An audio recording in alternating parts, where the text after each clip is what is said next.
All right, welcome to a new segment we got going on here today.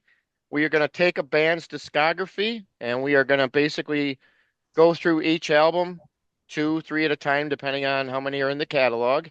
And we're going to start off the whole enchilada here with Krokus. And to help me do that, from Slogans, Rock and Metal Extravaganza, I've got the head bottle washer here, the chief bottle washer. Uh, Sidney, welcome. Thanks for having me. It's been a while. It's fun to be on here. Yeah, it's going to be great talking about this album here. We're going to start off by talking about the first two Krokus albums, No, and like we discussed off air before, there's not really a lot of information about these albums out there, because the first one, obviously, which I'm going to go over here in just a moment, they only had a very limited pressing. There's only like 560 copies that ever were pressed.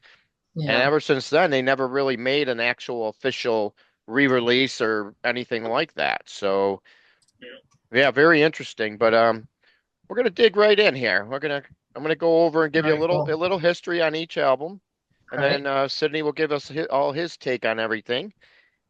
So we're gonna start off with the first Crocus album, which was released way back April the 29th, 1976. Says it was recorded between November and December of 75, so looks like they sat on it for a couple months here. And like I said, there's not a lot of information on the albums here. So this one clocks in at 35 minutes, 46 seconds. And some of these pronunciations are going to be rough here, but we'll make it through.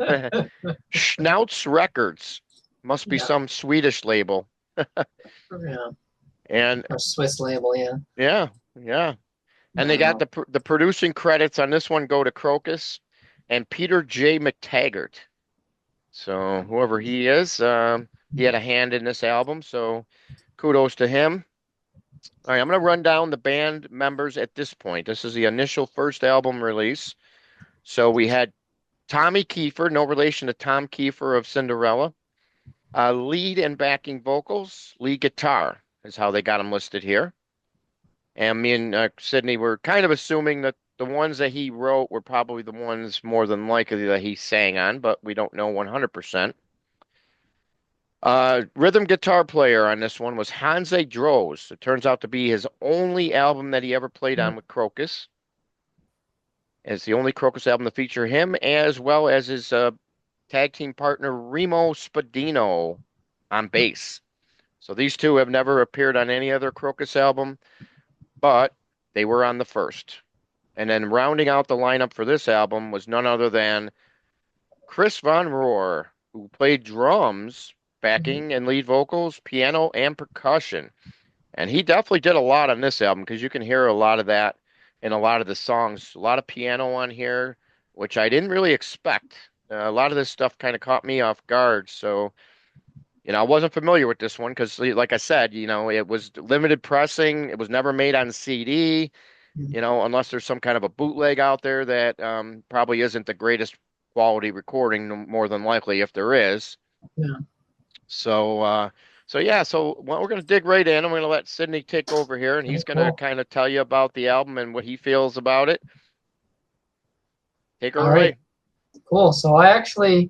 I have actually heard this stuff before. I was always one to just like, always took a curiosity into diving into like old albums by bands that became popular that not a lot of people like know about. I've heard this before. Like I've checked it out before. I didn't really remember it much. It's been a while since I've heard it, but it was kind of cool to go back to it. I remembered some of the songs sounded familiar, but yeah, so get into it. And yeah, it's very, if you're looking for the Crocus of the 80s and you're expecting that and you're not into this style of music, which I'll get into, you'll probably hate it. But I don't know, I personally actually really like it, but it's not the same as what you would expect from what made them sort of famous, right? Mhm. So so yeah, right off we got, oh, right here we go with the pronunciations. I don't know how you say this first song. Majale, Majel, I don't know. Majale. I don't know how to pronounce that. If it's French or if it's Italian. I don't know. I'd say Italian because they are from Switzerland. So Majale, I don't know. That's the It's first my song. guess would be. Yeah, and it's written by Tommy Kiefer. Yeah, so I found it was a fun up. I've got notes here that I'm looking at. Fun up tempo rocker that almost has a little bit of the high voltage AC/DC era feel to it, just a little bit. So you do kind of have that little AC/DC. Because Krokus was always compared to them, right? So you kind of have that feeling a little bit here on that. The one weak point is that I think this one's Tommy singing. He's not much of a singer. Good guitar player, but vocals are just kind of leave a little bit to be desired. I just think he's got a very odd voice, but it's just still kind of like a fun 70s boogie rock tune. It even has ends with some actually really cool tapping, which then goes right into the next song, which is Angela Part 1, which was actually written by the entire band. They're all credited on this. It actually starts with some really great bass work by Remo. It reminds me of some of the very early Santana material, especially with the congos, which are played by a guy named Rebo B. Bolding. It says he's credited. It's basically an instrumental aside from like some tribal chanting. There's some amazing lead work from Tommy, and it ends with a killer drum solo from Chris, who would end up switching to bass later on and became more known as Krokus's bass player. But he was a drummer here, and yeah, it's kind of neat to hear some pretty cool, awesome drum work from Chris on this. So multi instrumentalist. So it's actually a very talented dude. So thought that was a great song. Energy, another song written by Tommy, but again, the vocals just kind of leaves it a lot to be desired there. And it's a ballad, but kind of builds and builds and gets heavy at the end with some great leads there from Tommy. Again, more Santana influenced guitar work, I find. Great drumming again as well from Chris. I thought that was a cool song. Mostafin or Mostafine, I'm not sure how that one's pronounced, but yeah, another one. Tommy's like all over this. This is basically a Tommy album. He was like key into like I guess the early sound of Krokus. Basically, it sounds like it was pretty much mostly his band early on. He's writing everything, and yeah, this is like another instrumental that again reminds me of Santana. It's got a funky bass and drum groove throughout. Makes me kind of want to get up and dance, but also rock out. Like I thought Tommy was a great guitar player, and it's actually kind of a sad story that happened with him. He actually did die fairly young. There's a whole story there on him. I think he has some mental issues, some drug problems, but I think he shines as a guitarist on this. It's unfortunate that what happened to him at a young age. And then yeah, we got No Way again, written by Tommy. But yeah, it kind of starts off like it's going to be almost a soft, almost country rock ballad before becoming a really weird, somewhat of a hard rock song. Oh, I lost my play. Okay. It's kind of repetitive though. There's not really any standout guitar work. It's short though, so it doesn't really drag on at least. But it's fine. Not something I would go really back to listen to again if I'm going to listen to something off of this. And then you got Eventide Clockworks. It's not really much of a song. It's just a short piano piece by Chris. I mean, it's well played and everything. And it's like, didn't even know he played piano. And then, yeah, you hear this. It's a good piano player. It's well played. And Chris, he shows off his versatility here as a multi-instrumentalist. I mean, he's talented, but probably wasn't needed on this album. I don't know. It's short and doesn't drag on, though. It's just a weird way to end the first side of the album on with like this piano ballad. Would have made more sense to maybe open with it or something to like just end the side with that. It's a little strange. It's basically an intro. It's just kind of strange that you would end the side with that. And then yeah, you get to the side two of the LP. You got Freak Dream, which was written by Peter Richard. I'm not sure exactly who that is. There's not really much information on him. He's not really listed as an official band member, but he's credited on here. So it's written by him, Tommy, and Hansi, the other guitar player, the rhythm guy. I think it's, as the title suggests, it's kind of like a trippy, dreamy song. It's okay. It does have some pretty great bluesy soloing and picks up at the end with a cool, simple riff by Hansi as Tommy plays leads underneath or over top of it. Not bad. It's not a great. It's okay. It's a good solo, but yeah, not great aside from the solo. Then you got Jumping In again, another one written by this Peter Richard and Hansi again. Then this one kind of goes back to the Santana sound again, though, with the Congo drums and fast bass line and just excellent lead work from Tommy. It's just kind of a short, sweet song, but it's a fun listen. I think. Then here we go with the more hard words to pronounce. Insalata mista. I'm not sure what that means. I'd have to look that up. Yeah, this one's written by Tommy, Hansy, and Remo. So you got, yeah, two guitar players. The bass player wrote this one. This is like their long progressive rock epic song, clocking in at like 7 minutes. Oh It's kind yeah. of really weird and hard to describe. There's no vocals really, aside from some maniacal like screaming, which is credited to a guy named Eric Mertz, as it says here, credited on the song with emotional vocals. Kind of thought that was funny. And I'm like, okay, I guess it's emotional. He's just kind of screaming, but sure. I thought it kind of added a weird, cool part to the song. But then, yeah, then there's some heavy riffs in there from Hansy, especially at like the 5 minute mark. There's more great lead work from Tommy. I think he was a great guitar player. And the drumming and bass is also great. It's a really weird song with some weird changes, but I think it highlights the musicianship of these guys. Like they were good musicians. It's really weird music. But they're excellent musicians. And then yeah, then we get to this is where it's kind of like it's kind of weird to me. Angela Part Two, and this is like a reprise kind of situation where Hmm. it's basically the same as Angela Part One, only it opens with some fast drum rolls from Chris, but it's basically yeah, like it's just a reprise of Angela. It should have just been part of Angela. It should have just been called Angela in one song. This part's only like 1 minute and 37 seconds. It should have just continued from the first song. I don't know why they felt the need to kind of like do a reprise. This doesn't even close off the album either. It's just a really weird placement, I find, with Yeah. that. Nothing wrong with it, but it's just like it sounds like the first part aside from like the drum intro.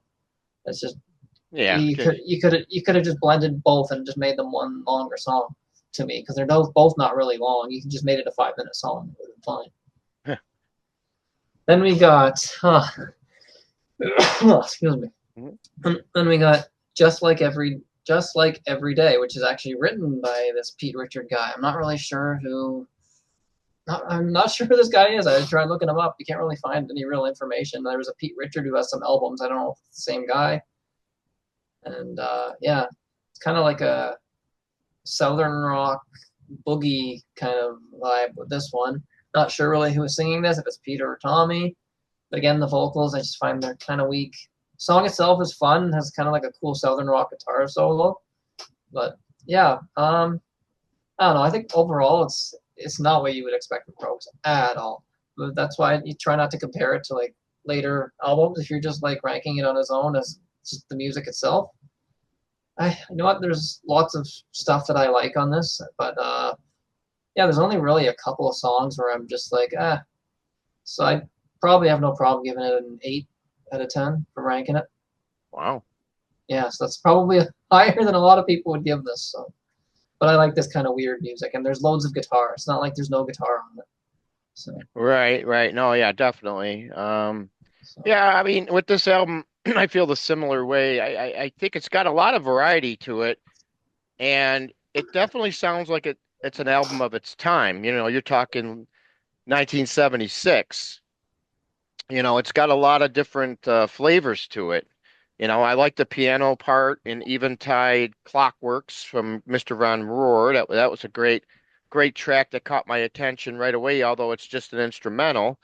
It almost would have been better served being connected to a song or like as yeah, a like yeah. But the way they got it, it actually ends side one, side yeah, it's A. very So strange. Should have to started me, side one, right? Like go intro into yeah. the first song or something.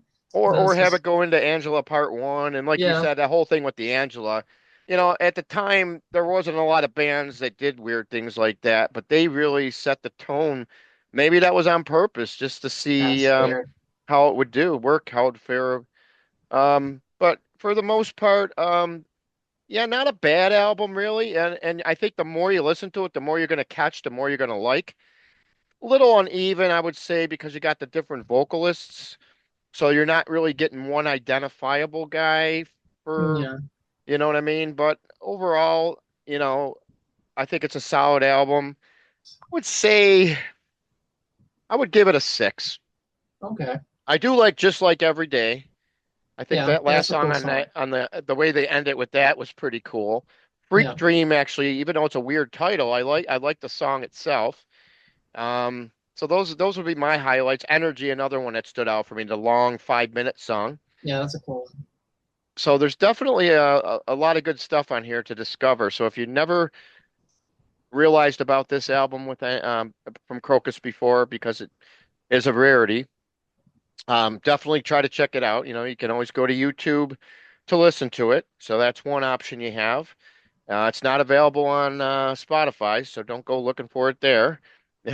Maybe Wow. do a bootleg search on eBay and see if it comes up. Maybe there's something out there where somebody took the best possible recordings that they could get from it, and maybe they put it on a CD. I don't know. That's one thing I'll have to look it up myself. But yeah, so that overall, that's what I give it. You said you give it a, what was your score, an 8. eight? Yeah. I give it a six. So I'm a little bit harder on albums. Yeah. You know, I mean, to me, I don't know. You'll see as we get further into this grouping of Crocus here, where my where the part of Crocus where I feel the sweet spot is, that's for Yeah. sure. And you'll know from my scores. All Yeah. right, so I want to correct myself as I'm doing this next album. So the next album is actually To You All, Yeah. and it's the second studio album from the band. And this one was released on April the 29th in 1977. So if you look at the dates, they released them both on April 29th. One is 76, the other is 77. So thought that Very was kind of strange. interesting. And this one was recorded between 76 October to about 77 of February. So they worked on it a little bit more, and I think it shows. I think this album is definitely the stronger album of the two. Just my first initial quick take. And for this album, the lineup, so we got Chris Von Rohr now doing lead vocals on majority of the tracks, Mm. which I sure you'll go over with him when you go over your track by track assessment here. And he also is credited for percussion. Yep. So Tommy Kiefer, we still have in the band guitar vocals. And this is the first album to feature Fernando Van Arb, guitar vocals. Um, this is Good one of luck with these. this name. Yeah. Uh, George Nigeli, Yeah. bass, keyboards, a little vocals on certain tracks. So he's a jack of all trades, it sounds like. And last but not least, the first appearance of none other than Freddie Steady on drums Yeah. and gets a little vocal credit there. So doesn't say lead, but you definitely get some Yeah. vocal credit. So that's cool. Now here's where I got to make my retraction on my initial one. I mentioned that the two guys only played on the first album. Well, believe it or not, even though he's not listed as a main member, he did play on a couple tracks, and that's Remo Spadino once again. He Yep. plays on four tracks on this album, so but he's not really considered an actual band member. They got him listed as a quote additional Additional. musician. So he does play on the first two albums, so we'll give him his just due. Sadly, Reno passed away in 2010. Oh, did he? I didn't realize that. Okay. Yeah, yeah. So, but like you mentioned here, Peter Richard was also involved with the first album. He actually gets Vocals. just another additional musician on this one as well. So, um, Strange. yeah, yeah, interesting as it may seem. So there you have the second album To You All, and to further evaluate this album, we're going to turn it back over to Sidney here. Right. Cool. Yeah, sister. I wonder if you gotta wonder because you got Peter, Richard, and Remo. You gotta wonder if some of these songs were already written for the first album and they just never put them on there, so they just threw this together for a second album. You almost wonder because it's like, well, Remo's not in the band anymore; he's credited here, so it Yeah, almost makes you wonder were these just old recordings, or like, I don't know, it's yeah, weird to me. Or maybe he left during the recording of the album and it was halfway finished and he was replaced by Jurg, right? So hmm yeah. So you got so what I got here? Lost my spot here. Where are we? All right. Okay, so To You All. So yeah, Highway Song starts it off. Kind of a cool song. It's written by Chris and Fernando. So you got the first time that they're writing together, which I guess they would kind of do a lot later on. Cool boogie rocker that sounds a lot like, here again with the AC/DC. Kind of reminds me a little bit of Can I Sit Next to You Girl by AC/DC back when Dave Evans was singing, way before Bon Scott. So, and then yeah, Chris sings lead. I think yeah, Chris sings lead vocals on 7 out of 10 songs, as well as some percussion. I think Chris is actually a decent singer. He's no Mark Storace, but I think he's a way better singer than Tommy, and he took over from on vocals. I think they realized that. It's like, well, yeah. And then I think it's a good, fun song. There's actually a music video. It's like the first professional footage of these guys that you can see. It's actually it's kind of cheesy, but yeah, they look just like a bunch of hippies. It's pretty funny to see. But yeah, there's actually a music video of this. It's old music video from for Highway song. But yeah, I think it's a fun song. And then you go to the title track, To You All, which is, again, written by Chris and Fernando. Again, another fun boogie rocker. They were doing, like, these boogie tunes with, it was actually, yeah, it's kind of a fun piano solo by the bass player, actually. He's, yeah, short, fun song. Kind of sounds like 50s rock and roll, but made in the 70s. No real guitar leads on this one. It's still a fun song because the piano solo kind of takes a place of where a guitar solo would be, but still a fun song. Could have used some, like, lead guitar work in there, but it's still fun. Festival. This was written by just Chris. And yeah, it's kind of a ballad. I think it's a pretty cool song, though. It's a ballad with some organ playing, again, by the bass player, and kind of shows off some emotional vocals a little bit from Chris on there. And I think he actually sounds pretty good on this. Starts off slow, then builds into like this great bluesy, again, almost southern rock style guitar solo. There's almost like this heavy, doomy riff near the end that comes in at one point, and some like great melodic solo. It continues to end the song. I think it's a highlight for me on this album. I've always enjoyed this song. Like, kind of builds and builds. And then you got Move It On. Move It On. Chris, written by Chris and Tommy. This is where I kind of like, okay, this is kind of the wheels falling off a little bit with this song. Wasn't crazy about this one. Like, seems like it's just a kind of a generic funk song. There's not really much changes. It's kind of out of my wheelhouse musically. Peter Richards sings this one. Their former bass player, yeah, Remo is playing bass on this, and someone named Chicken Fisher plays guitar on it. Laughed when I saw that. Chicken Fisher. Okay, well, I just find I think it's kind of very forgettable, and there's really not much to say about it. It's just kind of, I don't know, I find that song is a bit bland. And then we get to Mr. Greedy. Again, Peter singing this one and Remo on bass. The guitar and drum melody reminds me a lot of the April Wine song, Tonight is a Wonderful Time to Fall in Love. Kind of has that sound to it to me. It's a cool song with some cool like string bending on the guitar solo. The leads on this are great. Solo at the very end is really fast, which I think that fast solo at the end may be Fernando because he was a little bit more of the fiery leads guy. To me, it sounds like that'd be more his thing than Tommy, who I think is more of a bit of a blues player. But I'd have to say that's Fernando doing that last solo at the end. But that's a good, fun song. Then we get to Lonesome Rider, written by Chris and Fernando again. I think it's like a standard blues number, the dun dun dun dun dun dun dun. Just kind of got that standard blues beat with some excellent guitar work in there, great bluesy vocals from Chris. I actually really like his voice on this. He can do the blues stuff. Then we get to Protection, which I think is a little bit silly. The lyrics are a little bit weird, and it's kind of sing-songy, but I do remember this song because it kind of does stick in your head a little bit. It is kind of catchy. But yeah, Peter Richards is back from vocals singing on this with Remo on bass again. Fun song, but yeah, the way it's sung, I can't tell if he's saying "Show me the direction" or "Show me that erection." It's really the way he's singing that there is a little bit odd to me. I don't know. I think it's a silly song. Kind of gets old a little bit quick with that sing-along chorus, but it's a great bluesy. It's got a great bluesy solo in there. I still kind of enjoy it despite being silly. I mean, it does kind of drag on a little bit, but it's only 3 minutes and 14 seconds. But they do repeat that line a lot. But not terrible, but yeah, it's still decent song. And then Trying Hard, which again, this was Tommy again writing this one. Basic blues song, but has some elements of Deep Purple a little bit here due to the organ work of someone named Ben Jerger. I don't know how to say these names. Sorry if I'm butchering these names. This is great guitar playing and organ work. Just not a fan of Peter's voice at all, really. I think this is him singing again. It says that he's credited on this singing. Mm-hmm. Still a cool song, though. It's just voice doesn't drag it down because it's still a cool song. And then we get to Don't Stop Playing. This one's kind of funky, but I like it. It's back to Chris singing, whose voice I like much better than kind of anyone else that was singing for them. He almost kind of has like a punk rock snarl in his voice on this, mixed with his Swiss accent. I don't know, but for whatever reason, I kind of like it. I don't know. And it's just a fun song with upbeat guitar solo again. I think Tommy's a great guitar player, and so was Fernando, obviously. And ends back on the verses and chorus.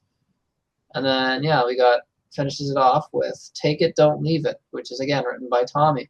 Remo's back on bass again for this. This one is just kind of a, for me, this was kind of like a, just kind of a bland, laid back country rock ballad. I like Chris's voice, but the song itself kind of didn't really do much for me. I found it a little bit on the boring side. I thought it kind of ends the album on a weak note there, but they're like trying to be the Eagles maybe a little bit with that. I don't know. But to me, it's just, yeah, for me, that's a weak point. I actually, yeah, find, I think it's a good album. There's some strong stuff. I think I prefer the debut actually, just slightly better, but I would still give this a solid 7. Okay, wow, you went through this one pretty quick. I actually thought that this one was a little bit better than the first one, and I like the variety on this one because this one, I don't know, there's a lot of stuff on here, and it pretty much. And the weird thing is, even though it's a Swiss band, it sounded like they were listening to American music here because there's a lot of stuff on Yeah, here that sounds very Americanish from about the 70s, especially the late era. You can hear a little Grand Funk Railroad in them. You can hear, actually, I thought yeah, I saw some Skinner in there, some of that yeah, flavor, especially with the first track on the album. Um, because it's a highway song. I know it had a kind of like that, kind of like a country feel to it in a way, kind of like almost like a Southern style song. yeah. So I was kind of surprised by that, but I like that song. Highway Song is probably my first. Yeah, this that's probably my favorite song on this album. I think But that's the best song on that album. Yes. I love Festival. Um, the one song that really there's a couple here that I really didn't like at all, and the first one I would mention is the one I think you did, "Move It On." Oh my God. Yeah, let's move it on and get the hell out of here. I Yeah, just can't stand that song. I would have liked it if they threw some cool solo in the middle, but it's just like the same funk beat the entire song and it doesn't change. Well, So the vocals okay, and the lyrics aren't exactly yeah, catchy. It's very lame. no, yeah, And it's kind then of just I don't like Protection either. I mean, yeah, it's weird. the lyrics are strange and Yeah, yeah. yeah, we won't go there. But Don't Stop Playing is pretty cool. I like Don't Take It, Don't Leave It is a pretty good way to end it. Um, but pretty much this is where, you know, it laid the groundwork, with Mr. Von Arb coming into the band. This is kind of where the band starts to take a more, you start to hear everything sounding a lot better because you got Freddie Steady on drums. It's the first album he Yeah, appeared on, and he was one of the main members in the early part of the band, along with Fernando and, of course, Chris Von Rohr, always leaving his stamp. So we're almost to the point. We got the next album, will tell us more, and then obviously after that we get into the Mark Storace era. So yeah. a lot of good stuff to talk about coming up. This band has a long history, and I Oh think a yeah. lot of people aren't really familiar with it all. They know like the era that got like a lot of airplay when they were doing their hard rock stuff, and but I don't think a lot of people are too familiar with the early stuff, and definitely not the 90s stuff either, which we're gonna go through it all here, folks. So if you're not familiar with this band, by the time we're done with you, you'll definitely know a lot more. Oh Uh, yeah, for sure. than we're learning a lot more ourselves. Someday we'll get the pronunciations right here. But Yeah. so you gave us one a 7, I say 6.5. Okay. So I do like it just a little bit better than the first album, but so we're starting to head up in the right direction here for the band here. Some of these bands, when you start going through their early discography, some of them it took a couple albums to really get Yeah. get to that point, and then you get the luck of the draws where some of them come out with this great debut album, and it Yeah, just, Van uh, Halen yeah, and Boston, Boston and yep, stuff like even it Guns N' just Roses, stuff it like just that. hits right away, and Yeah, from there, it takes a long time for them to really wear off because they hit it so big right out of the gate. yeah. So yeah, so stay tuned for much more. We're going to be going over. We're going to try to get one or two episodes a month until we get it all done. So I would Well, say hopefully we'll be done by December, next maybe. year. There's a lot of albums, Joey. Like 20 albums. Oh It's my insane. God. Yeah, so Yeah, we got two in the books here. So yeah. all right, anything else you care to add about anything here or anything you want to mention about any upcoming episodes on your channel Um, to yeah. promote? I guess I'll just. There's a few things coming up, but I might as well plug the one that you're going to be appearing on next. So Joey's going to be appearing on a series that we do called The Best Songs. So we go through all the albums of a specific band or maybe a specific time period by that band, and we all pick our favorite song from those albums. And Joey's going to be joining us. Let me get that date right. We got the thing right here. It will be August 16th. So that's coming up in a while, but that's the next time you'll see Joey on the channels. I'll be August 16th for White Lion at 5 p.m. Eastern. We'll Yep. be going through the. We're not going to be doing Return of the Pride. We'll be doing just the first four like classic albums with Vito Bratta on guitar. So we're going to be looking at those, just four albums. Got Joey and a few other guests joining us for that. So we're just going to pick our favorite songs and talk about them. And yeah, so that'll be fun. There's a lot of other shows coming up right now. There's tons of stuff. We just did with the whole Aussie thing. We just did best songs of Black Sabbath the other day, and that's already our. I'm looking at the views. It's I think at like the sixth highest, most viewed show, and we've been doing this for 8 months. So, and it's probably gonna pass all the videos we've done now. 'Cause you know what happens with these things, right? It's sad, Yep. sad. People pass away, and everyone kind of jumps on board to watch us. That's not really why I did it, but like it's just I'm not doing it for the views, but like I just felt like yeah, might as well do it right to honor Ozzy and talk about the favorite songs. Don't really want to do like a whole series because then you're like, well, I don't like this song. I don't like this song. We're gonna honor them. We're gonna talk about the songs that we like the best, right? So that's why I wanted to do a best song series, and then next week we're gonna be doing the Aussie solo stuff. So we're gonna pick our favorite song from every Aussie solo album, Mm, and okay. can't confirm, but might have Chris Allo from Sea of Tranquility joining us for that. So kind of been in touch with him a little bit. So hopefully he can join us for that. We'll see. Um, yeah, but other than that, like there's quite a few shows coming up. I'll be on Grant's Rock Warehouse. There's some other things I'll be doing. Yeah, there's just some other things, just appearing on channels, having guests on mine. I don't know, it's just fun, just people talking music, right? Yep. So yeah, looking forward to having you again on Slogans for White Lion on August 16th. All right, sounds good. Yep, that one's been marked on my calendar now for a while. There you go. But Sounds yeah, go good. check out Slogans Rock and Metal Extravaganza. It's easy to find. It's a long name. You can't really forget it. So So Slogans Rock and Metal Extravaganza. Go search that, and if you like it, subscribe. But yeah, I'd like to thank Joey for having me on here, of course. All right, and Hope we'll have a couple things coming up on our channel yeah, too. Obviously, we just did two brand new interviews. We did Josh Todd from Buck Cherry. We've talked to yeah, him about the new album, and we just did an interview this week with Austin John Winkler, formerly of Hinder, now out on yeah. the road doing his Founder brand new band that he came up with, featuring himself on vocals, and he does all the writing. And it was a good interview. So if you want to see what he's up to these days, check out the channel, Austin John Winkler interview that Well, I posted this week.